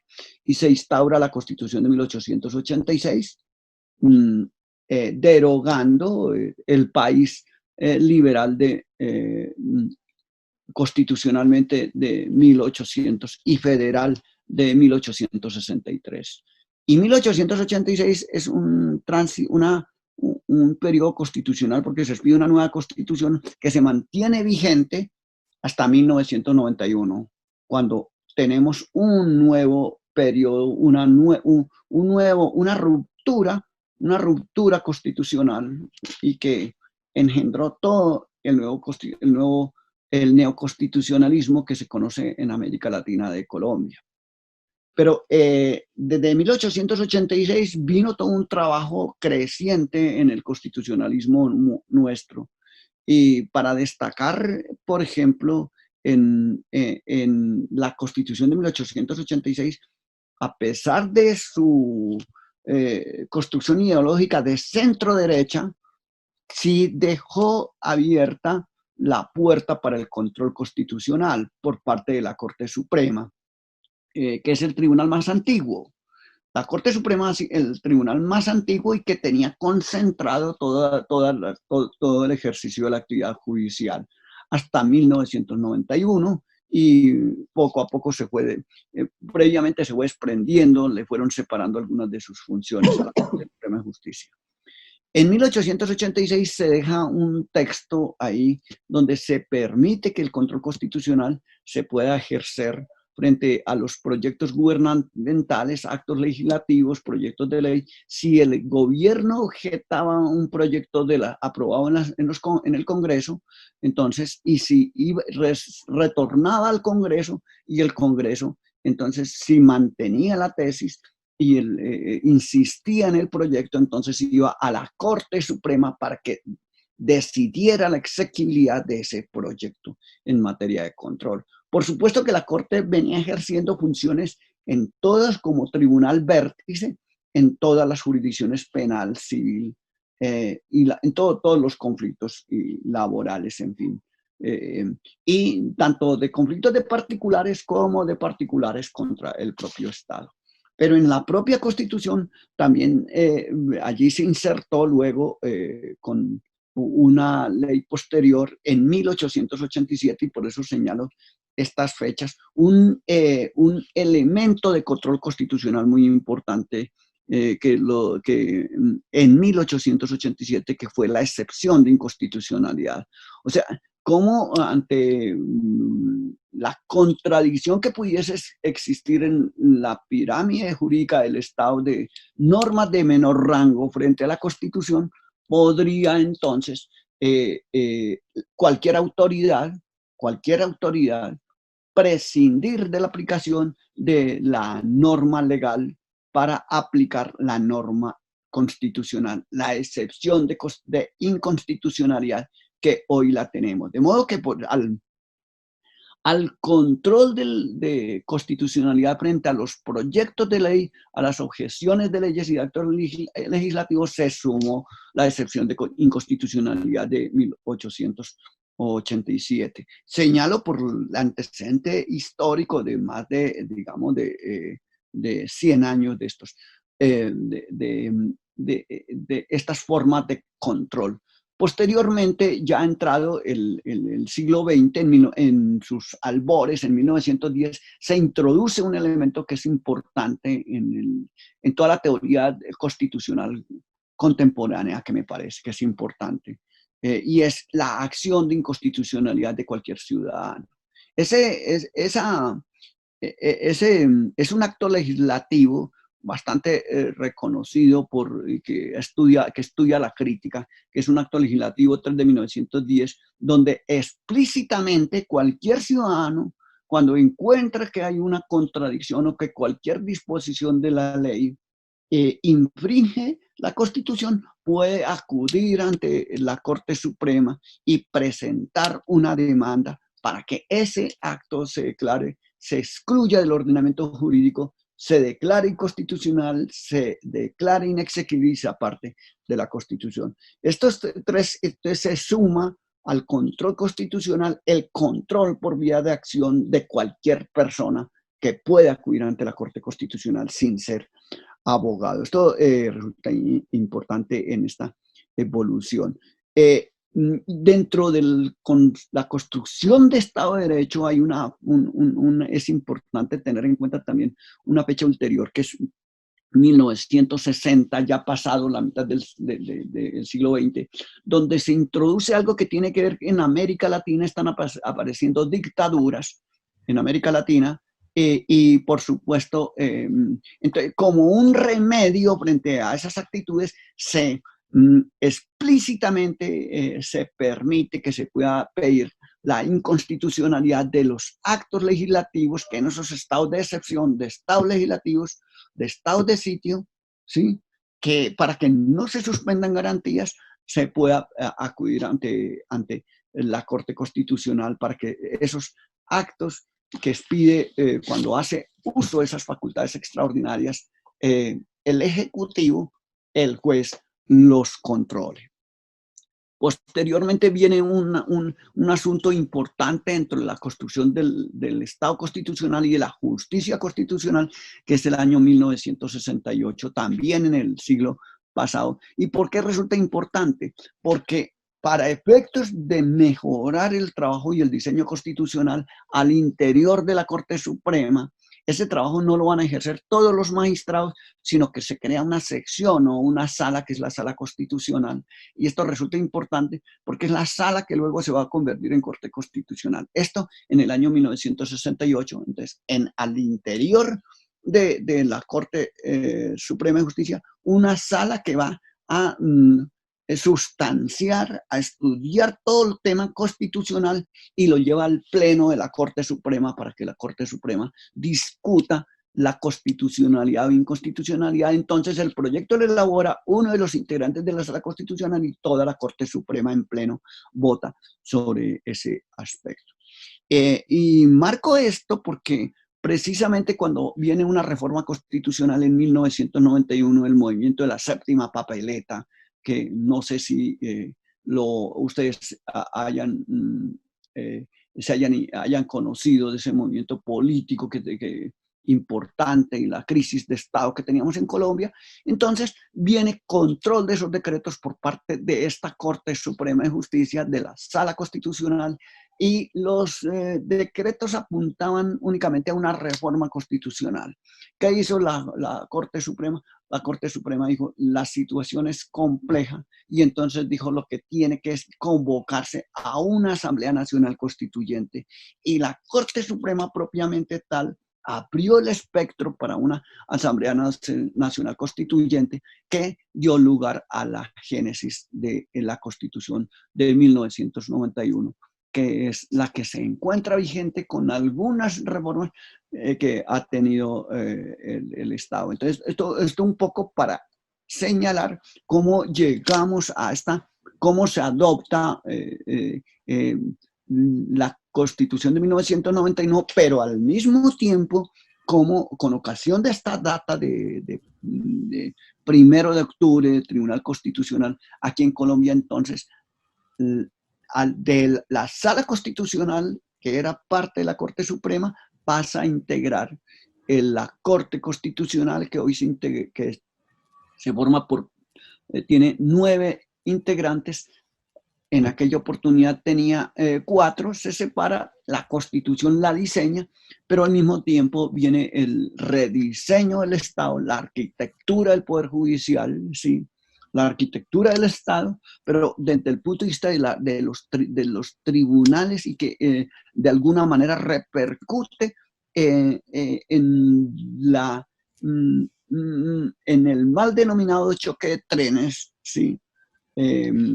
Frente a la estructura judicial.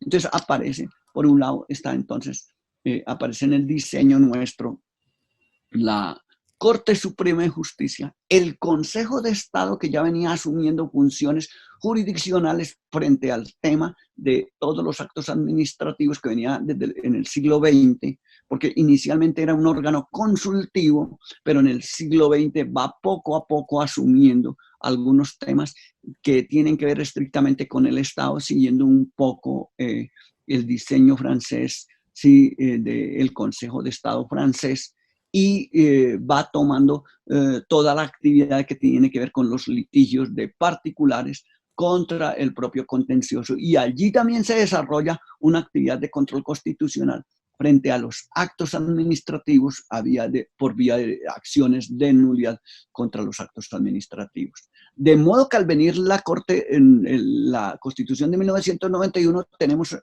la Corte Suprema de Justicia, el tribunal más antiguo del país, ¿sí? Y que tenía todas sus funciones, el Consejo de Estado, que venía ya estructurándose como una auténtica jurisdicción para todo lo que tiene que ver con los litigios contenciosos administrativos, se crea frente al tema del juzgamiento disciplinario una jurisdicción disciplinaria y una jurisdicción disciplinaria unida a un organismo administrador de la rama judicial, como es la sala administrativa del Consejo Superior de la Judicatura, que conforma el Consejo Superior de la Judicatura, y por supuesto que aparece también la Corte Constitucional, que corresponde a una de las salas antiguas de la Corte Suprema de Justicia, creada en el siglo XX, pero ya con la Constitución de 1991 se estructura como una Corte autónoma e independiente. Un poco aquí, y para terminar esta parte, señalar que lo relevante de la Constitución del 91 es el introducir todo un lenguaje constitucional, el principio de prevalencia constitucional y los puntos que había señalado en el segmento anterior, junto a todo el tema de las acciones constitucionales para el ejercicio del control constitucional, la categoría bloque de constitucionalidad, que tiene una importancia extraordinaria en la construcción de un sistema constitucional, y por supuesto todo el tema de catálogo de derechos que trae y que ha dado lugar a una deconstrucción y reconstrucción del pensamiento constitucional en el derecho nacional. Perfecto. Muchísimas gracias, doctor Luis Armando. Vamos al cierre, vamos a buscar que sean 5 minutos. Nos hemos ido una mesa extraordinaria, la verdad. Vamos a volver hora y media. Excelente mesa, como todas las que han venido, las 10 mesas que ha generado la Academia Mexicana de Derecho, con jueces, magistrados constitucionales y mesas con expertos en historia constitucional. El doctor Víctor Rodríguez Recia, bueno, desde toda la visión que usted tiene, formar parte de la Corte Interamericana de Derechos Humanos, ha visto y conoce perfectamente todo este tema de la magistratura constitucional, desde la creación de salas, cortes supremas, cortes constitucionales formales y materiales. ¿Cuáles serían las perspectivas y en el tema de los desafíos, sobre todo de la independencia de la magistratura constitucional y este tema sobre todo de la elección, el perfeccionamiento de la misma magistratura constitucional? ¿Cómo se vislumbra futuro en nuestra América Latina, doctor Víctor Rodríguez Recia? Yo veo que hoy el problema de los ataques y las amenazas a la independencia judicial es el tema. Antes era como que el ABC del Estado de Derecho más o menos estaba blindado, por lo menos aunque están las constituciones, etcétera. no se veían tantos ataques y más bien se veía una política de fortalecimiento de la jurisdicción constitucional con leyes nuevas, remozadas, reformas.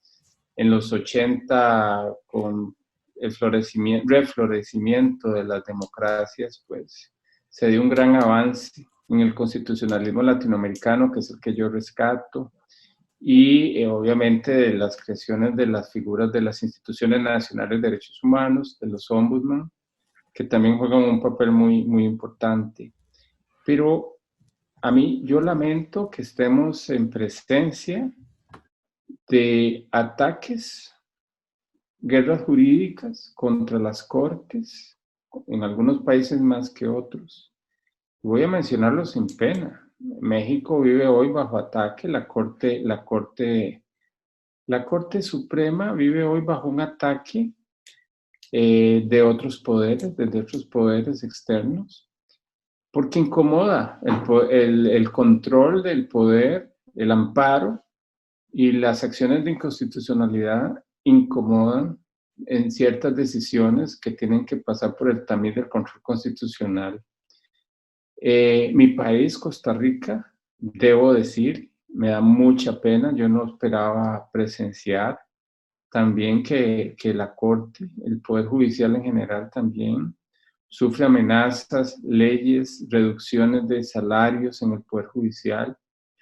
Puedo decirles que en El Salvador es escandaloso los ataques del presidente Bukele a la Corte y a la Sala Constitucional. Ni qué decirles del penoso, los ataques a la Corte Constitucional de Guatemala, de Argentina en general, y bueno, si nos vamos a otros países, por supuesto, Hungría, es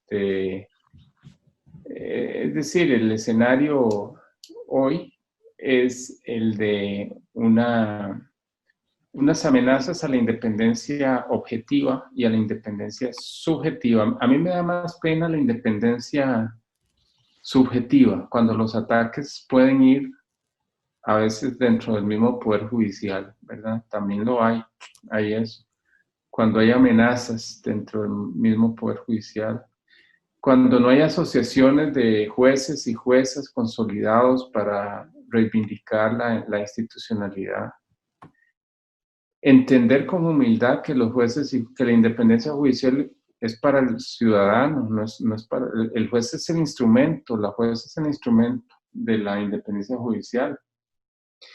Pero la garantía es para la persona, para el ciudadano, para el justiciable, y eso hay que entenderlo, y hay que rendir cuentas. Entonces también hay que asumir si las críticas que se le hacen hoy a los poderes judiciales, algunas son, no diría yo que justificables, sí, pero no quemas el rancho, no quemas el templo de alguna u otra manera. Entonces, yo sí veo hoy amenazas y lo tengo, creo, tan claro que yo inclusive pondero la importancia de crear una relatoría sobre independencia judicial en la Comisión Interamericana de Derechos Humanos, así como existe una relatoría sobre independencia de magistrados y abogados, que es el peruano García Sayán, en las Naciones Unidas. Entonces, yo creo que la agenda hoy es muy fuerte y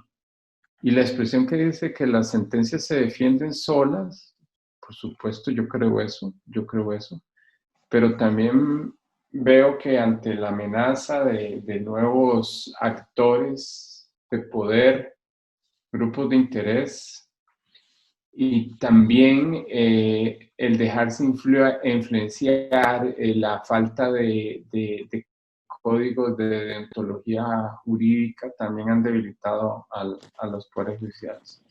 Ahora, ya a un nivel de doctrina, de más pragmático, yo creo que el reto que tienen las cortes, tribunal, la jurisdicción constitucional, para que abarque todo, es el control de convencionalidad. ¿Cómo se come el control de convencionalidad? ¿Cómo se aplican los tratados en el derecho interno? ¿Cómo se integra? No tenerle miedo a eso y cómo convertirnos todos en jueces interamericanos, como lo propone Ferrer McGregor. Yo sí he tenido un debate en distintos países sobre ese tema, especialmente cuando se habla de control difuso y convencionalidad.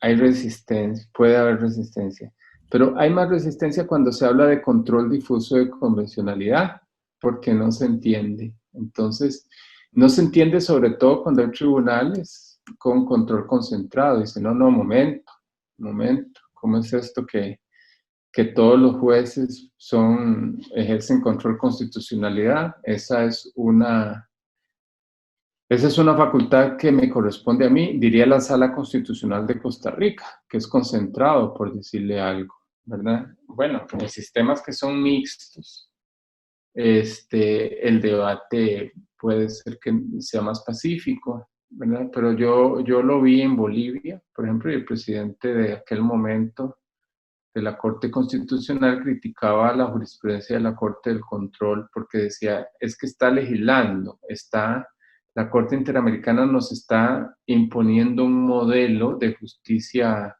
constitucional que está transversalizada o desconcentrada, ¿verdad? Y yo no creo eso. Yo creo que todos los jueces, así como, aunque en la cúspide decisoria, todos los jueces tienen que ser jueces constitucionales, todos tienen que aplicar la Constitución de una u otra manera, aplicarla, ¿verdad? No podrá declarar la inconstitucionalidad o asumir roles erga omnes, pero sí tiene que aplicar los tratados y tiene que aplicar la jurisprudencia que interpreta los tratados. Yo creo que ese es el desafío más grande, y con eso termino, y les agradezco a ustedes por su tiempo y por su paciencia por casi 2 horas. Muchísimas gracias. No, pero ha valido la pena, doctor. Como siempre, muchísimas gracias. Sabe el aprecio que le tengo y el respeto. Y qué bueno que hace alusión a este tema una persona como usted que ha estado inmersa pues desde Naciones Unidas hasta la Corte Interamericana y otro tipo de organismos protectores de derechos humanos. Sobre todo que dentro de estos desafíos del derecho procesal constitucional encontramos de manera muy importante la especialización de la magistratura constitucional, pero sobre todo el tema de la independencia de la magistratura constitucional.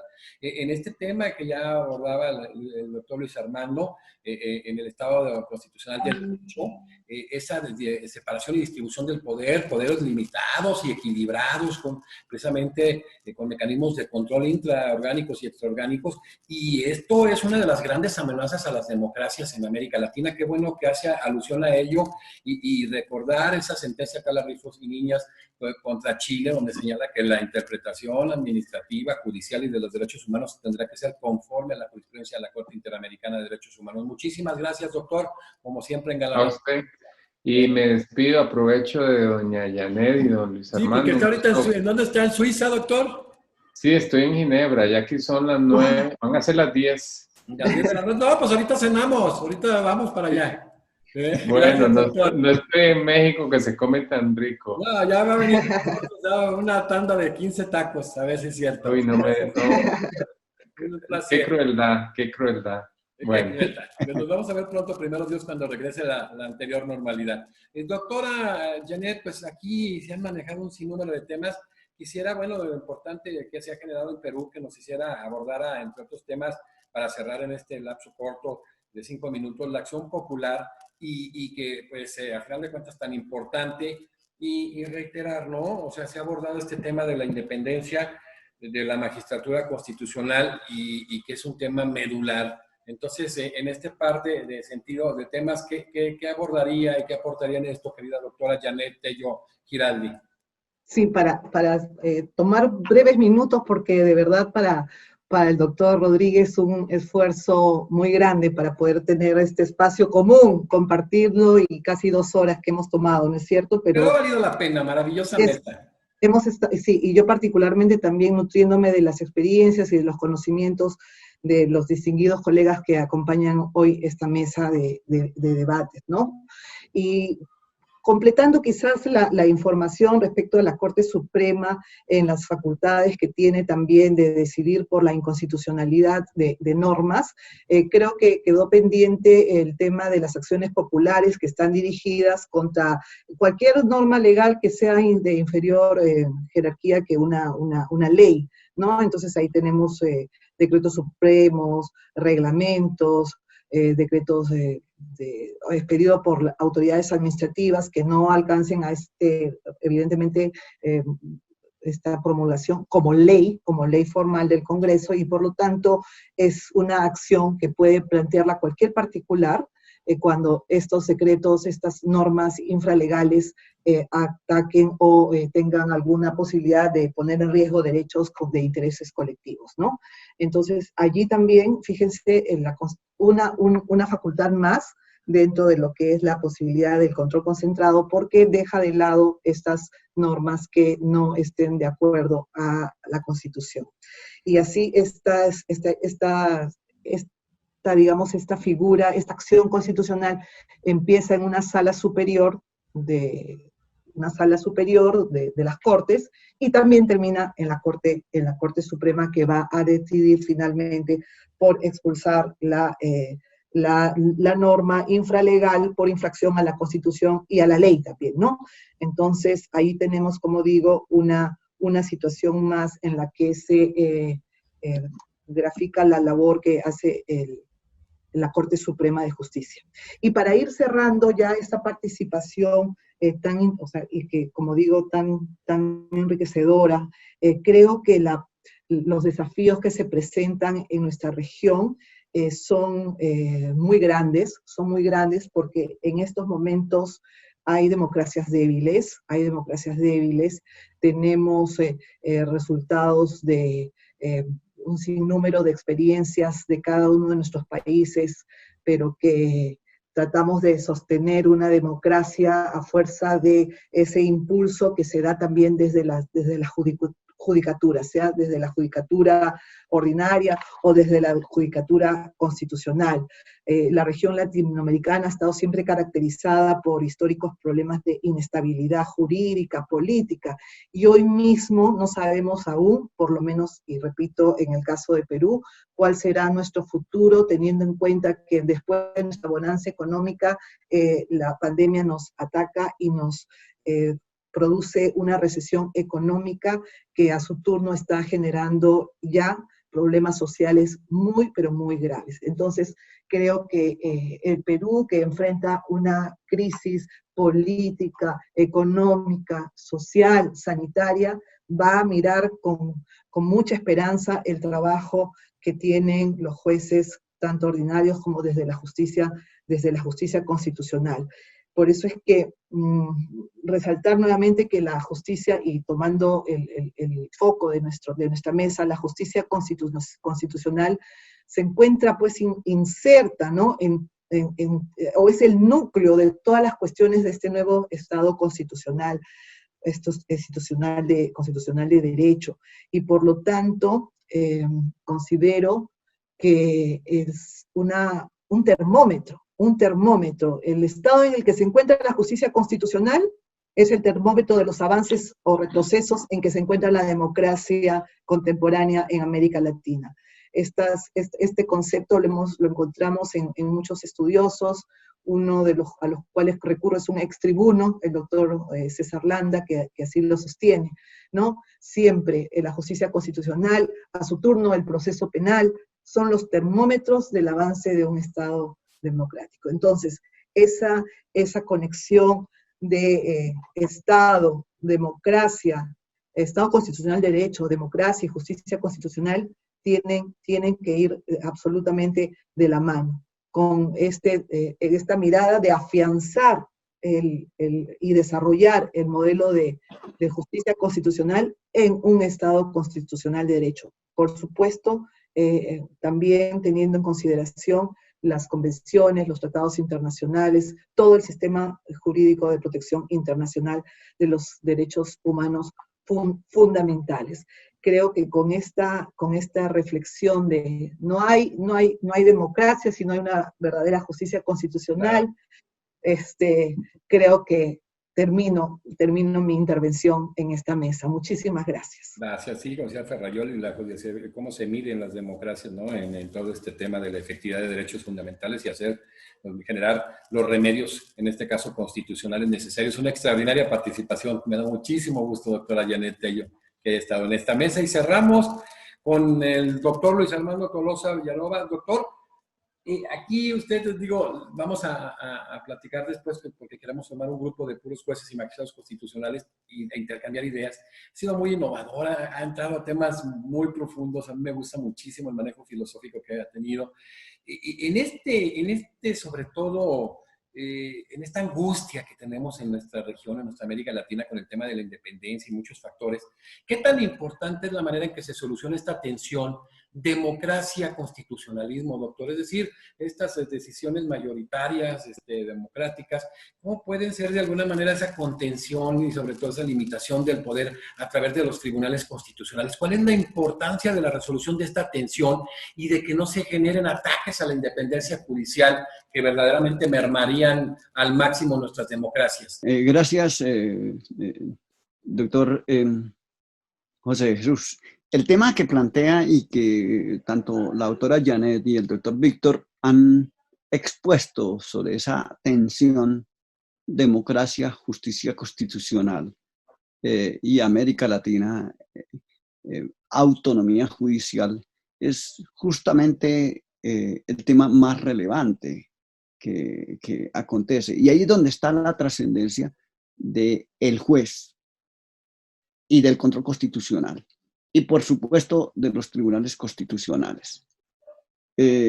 Por eso a mí me gustan las figuras de los controles constitucionales mixtos. ¿En qué sentido? Que el ejercicio del control constitucional frente a determinadas tareas está en manos de un tribunal especializado frente a temas de mayor envergadura. Pero eso no significa que los jueces de otras jurisdicciones puedan también ejercer un control constitucional en cada uno de sus labores diarias. Es decir, independientemente de la jurisdicción, como abogados sabemos que la jurisdicción es una, ¿sí? Pero que para el ejercicio de la labor lo departamentalizamos por la misma gerencia que debe tener el Estado constitucional y la solución de casos. Y porque en América Latina, por regla general, no hemos sido jueces de plena jurisdicción frente a todos los conflictos, sino que tenemos en América Latina jueces laborales, jueces penales, jueces constitucionales.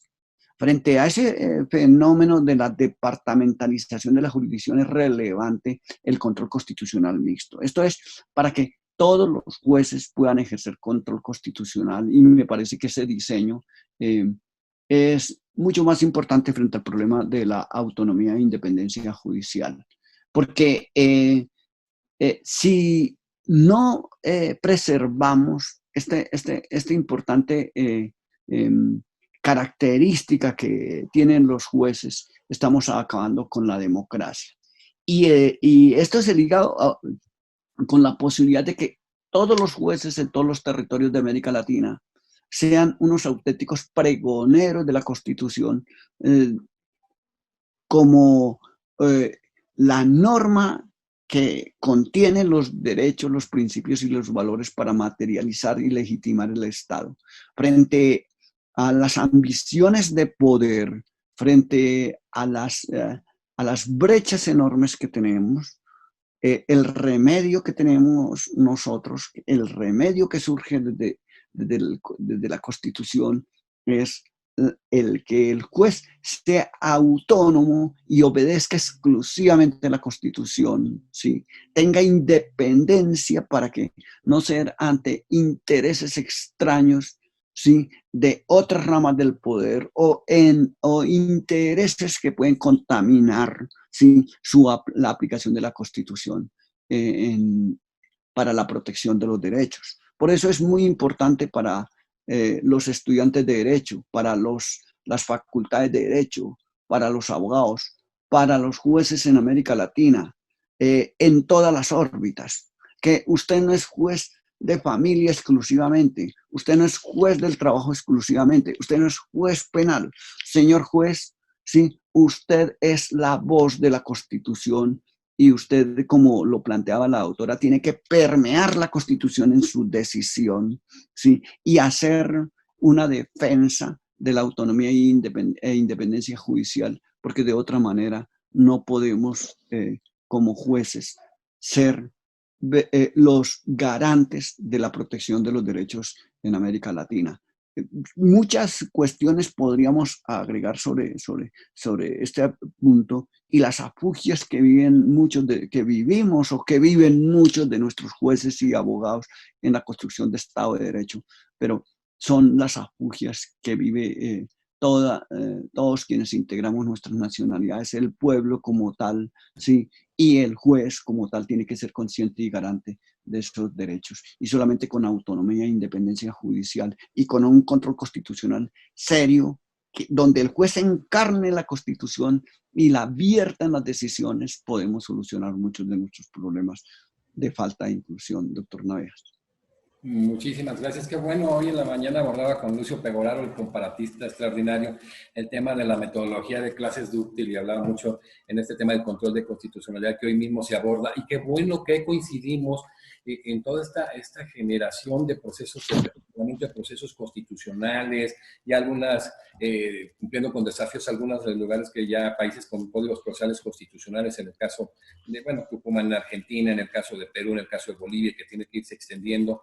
Y bueno, estos grandes desafíos en relación a la especialización de la magistratura constitucional y sobre todo a la independencia de dicha magistratura. Hoy, a 100 años del primer tribunal constitucional del mundo, pues concluimos con una mesa extraordinaria con 3 juristas de la más alta talla, a las cuales les tengo un gran cariño y sobre todo un súper respeto y que han demostrado la importancia de ese perfeccionamiento de la magistratura cuando se da y de la independencia judicial, de la independencia en el ámbito constitucional. Y concluimos con la participación hoy del doctor Víctor Rodríguez Recia, quien fue secretario adjunto de la Corte Interamericana de Derechos Humanos, miembro del Comité de Derechos Humanos de la Organización de Naciones Unidas, y de la doctora Janet Tello Giraldi, jueza de la Corte Suprema de Justicia del Perú, del doctor Luis Armando Tolosa Villabona, magistrado de la Corte Suprema de Justicia de Colombia, extraordinarios juristas, una gran mesa continuando con la presencia de jueces y magistrados constitucionales de Iberoamérica, incluido, ahora está por sumarse la presidenta de la Corte Constitucional de Italia y de expertos en historia constitucional de Europa y América. Muchísimas gracias. Nosotros seguiremos unos minutos fuera del aire, pero concluimos con esta extraordinaria mesa con motivo de este Congreso del Centenario del primer Tribunal Constitucional del mundo. Muchísimas gracias y continuamos con la siguiente mesa.